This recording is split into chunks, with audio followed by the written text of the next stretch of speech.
Now, we've all heard of Ivan the Terrible, but have you heard of his female counterpart, Ivana the Terrible? Now, to be fair, this poor woman didn't have the best start in life. Yes, she was born into the highest echelons of Russian society. She was the daughter of Tsar Ivan V, but that's just about where her privilege ended. Although her father was technically Tsar of Russia, he was the co-ruler of Russia because there were two Tsars at this time. The other one was this guy here. You might have heard of him, Peter the Great. You know St. Petersburg? Yeah, he built that. It's named after him. Yeah. Have you heard of Ivan V? Have you heard of Ivansburg? No? That's because there isn't an Ivansburg. Although he was older, Ivan was swept aside by his far more charismatic and ambitious brother, and so he spent his time just kicking about the court, really.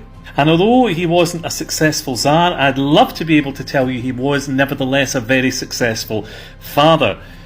But I can't tell you that either.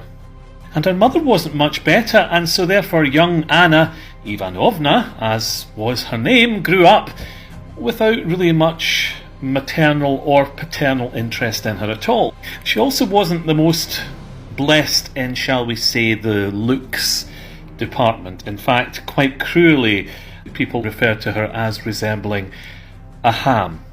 A Westphalian ham, to be exact. I'm not sure if that makes it better or worse. But eventually a husband was found for her. Everything was going to be okay. She was going to sail off into the sunset. She was going to marry the Duke of Latvia. They were going to rule their territories together. It was all going to be fine in the end.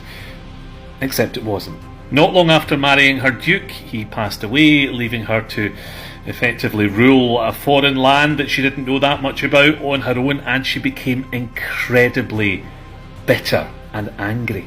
And no wonder she was angry. Her own uncle held a mock wedding around about the same time as the real wedding, where he made an absolute fool of her, and her husband decided to challenge the Tsar to a drinking game, and, well, he lost, and he died sometime later, and some people thought it was the result of the alcohol poisoning from the drinking. And the poor girl was now expected to just carry on. She had the wedding. The fact that her husband had died very quickly afterwards was neither here nor there. She was now just expected to go and rule this territory she knew very little about, surrounded by people she knew very little about. And she was only 17 years old. No wonder she was pissed off.